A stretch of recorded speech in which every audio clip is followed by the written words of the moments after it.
Le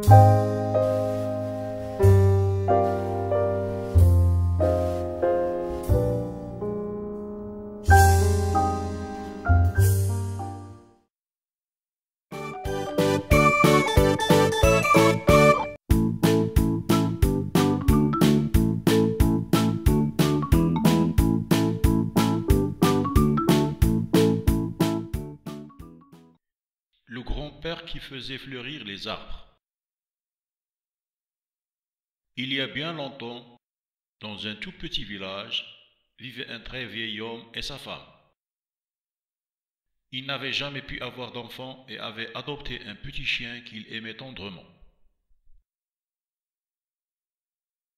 Celui-ci, reconnaissant et fidèle, ne s'éloignait jamais d'eux et les suivait partout où ils allaient, qu'ils travaillent dans leur jardin ou dans leur petit champ à la sortie du village. Un jour que le vieux travaillait dans son potager, il remarqua que le chien flairait et grattait en un certain endroit du gazon, sous un vieux pin. Aussitôt il cessa de piocher pour l'observer. Le chien s'élança alors vers lui en aboyant de toutes ses forces, rebroussa chemin tout aussi vite, et reprit son ménage avec encore plus d'ardeur. Il s'agitait tellement que le vieil homme prit sa pioche et s'approcha du chien, qui se mit à japper de plus belle. Le vieux donna quelques coups de pioche. Au bout d'un moment, il entendit un son clair et vit un coffre d'oreilles. Il l'ouvrit et découvrit un trésor composé de pièces d'or. Il appela sa femme, qui l'aida à dégager le coffre, et tous deux l'emportèrent à la maison. En un instant, grâce à leur petit chien, les deux vieux étaient devenus riches. Pour remercier l'animal, ils le traitèrent comme un prince, lui donnant les mets les plus délicieux et le lit le plus moelleux qui fût.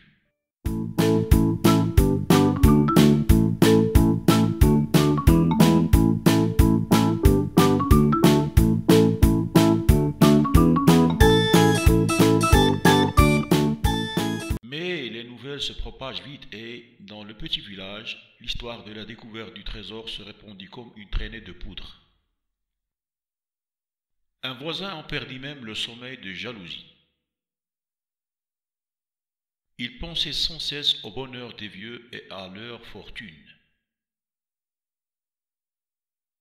Persuadé que le petit chien avait un don pour découvrir les trésors enfouis, il se rendit chez ses voisins afin qu'ils lui prêtent leur animal pour quelques jours. « Nous aimons tellement notre chien que nous ne saurions nous séparer de lui, pas même une heure, » lui dit le vieillard. Mais l'envieux ne se lassa pas. Chaque jour, il revenait avec la même demande, et comme les deux vieux étaient bons et qu'ils ne pouvaient refuser quoi que ce fût à un homme, ils finirent par lui prêter leur chien.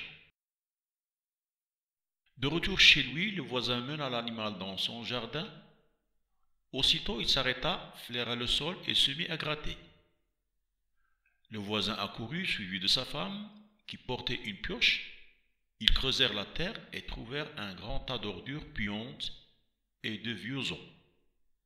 L'homme fut rempli d'une violente colère. Il leva sa pioche avec rage et tua le petit chien.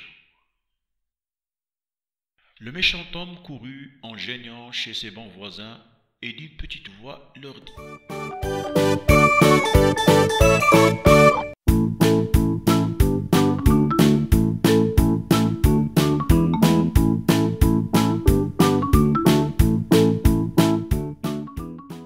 Quel malheur! Votre chien est mort brusquement en arrivant dans mon jardin. Personne ne sait comment cela est arrivé. Je n'en suis pas responsable.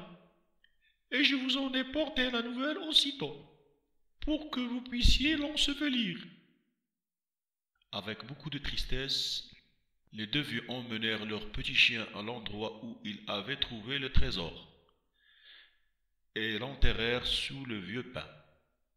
Ils pleurèrent, car, dorénavant, ils n'avaient plus personne à aimer qu'eux-mêmes. Cependant, une nuit, alors que le vieillard dormait, son chien lui apparut en rêve et lui dit: « Coupe l'arbre sous lequel je suis enseveli, et fais-en un mortier à riz, cela te consolera. » Dès son réveil, le vieillard raconta son rêve à sa femme. Celle-ci lui conseilla de suivre les instructions du chien. Il avait toujours été gentil avec eux, et son message ne pouvait être qu'un bon présage. Le vieux coupa l'arbre et fit de son tronc un grand et beau mortier. Le temps de la récolte du riz était arrivé. Le vieillard prit son nouveau mortier et y entassa les grains. Mais au lieu de grains, il en sortit une quantité de pièces d'or brillantes. Les deux vieux se réjouirent de tout leur cœur.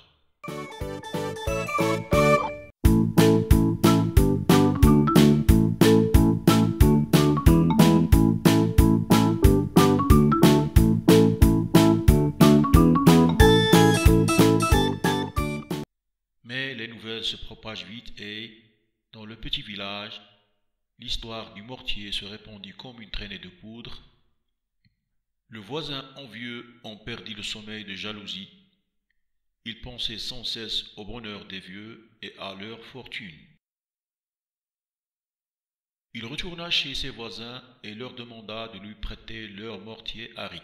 « Nous aimons tellement notre mortier que nous ne saurions nous séparer de lui, pas même une heure, » lui dit le vieillard. Mais l'envieux ne se lassa pas. Chaque jour, il revenait avec la même demande, et comme les deux vieux étaient bons et qu'ils ne pouvaient refuser quoi que ce soit à un homme, ils finirent par lui prêter leur mortier. De retour chez lui, le voisin se mit vite à éplucher des grains de riz. Aidé de sa femme, il en amena des ballots entiers, car il comptait bien faire une riche récolte de pièces d'or. Mais cette fois encore, son avidité fut durement châtiée. Au lieu de pièces d'or, il ne sortit des grains que d'affreuses ordures puantes et de vieux os. L'homme fut rempli d'une violente colère. Il prit un marteau et avec rage brisa le mortier en petits morceaux qu'il brûla. Le méchant homme courut en geignant chez ses voisins et d'une petite voix leur dit: «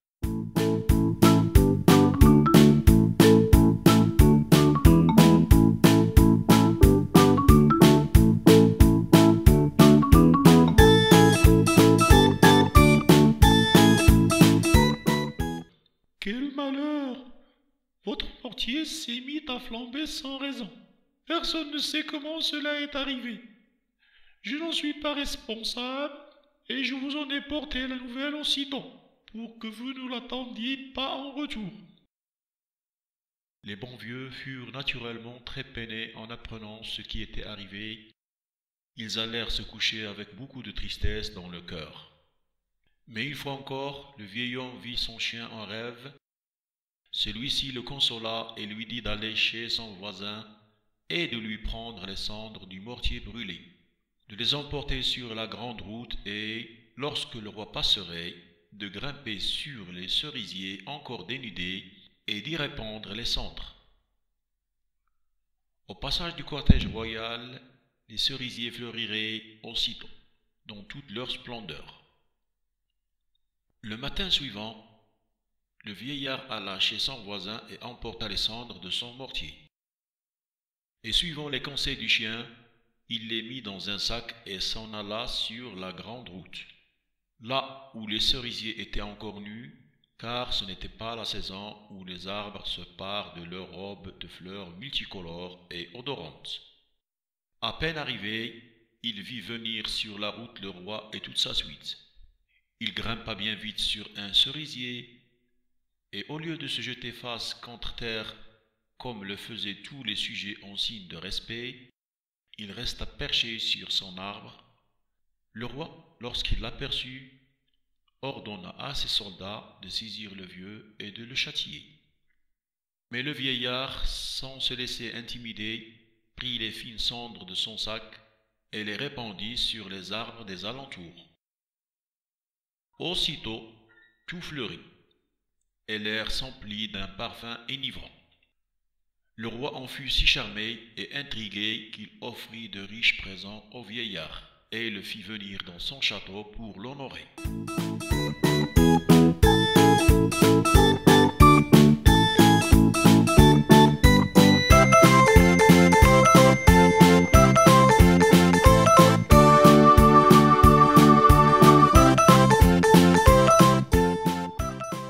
Mais les nouvelles se propagent vite et, dans le petit village, l'histoire des cendres du mortier se répandit comme une traînée de poudre.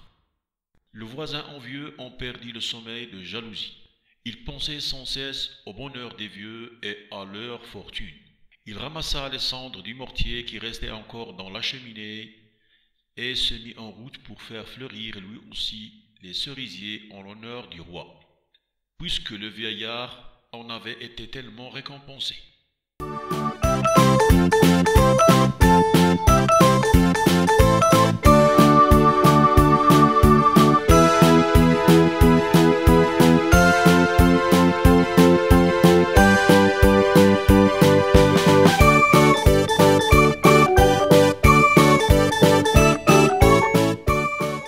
À peine arrivé, il vit venir sur la route le roi et toute sa suite.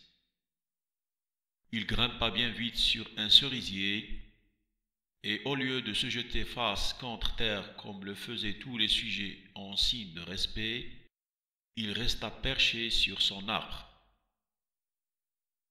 Le roi, lorsqu'il l'aperçut, ordonna à ses soldats de se saisir du voisin envieux afin de le châtier. Celui-ci prit par poignées les fines cendres de son sac et les répandit sur les arbres des alentours. Aussitôt d'affreuses ordures puantes et de vieux os volèrent jusqu'au visage du roi et des hommes de sa suite en salissant leurs vêtements. Les gardes attrapèrent le méchant homme et le rouèrent de coups. Ils le ligotèrent et le jetèrent en prison, où il resta de longues années. Mais les nouvelles se propagent vite, et dans le petit village, l'histoire du voisin envieux se répandit comme une traînée de poudre. Lorsqu'il fut enfin remis en liberté, personne ne voulut avoir affaire à lui, et il mourut piteusement peu de temps après.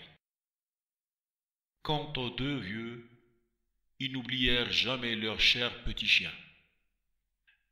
Ils vécurent cependant heureux jusqu'à la fin de leur vie. Fin du conte. Merci de votre attention. Avant de vous quitter, je vous demande de vous abonner à ma chaîne. Enfin, je vous demande aussi de partager et de commenter. J'aimerais que dans vos commentaires, vous me dites vos impressions, vos remarques ou tout simplement vos encouragements. Merci beaucoup et à un nouveau conte. C'était le grand-père qui faisait fleurir les arbres.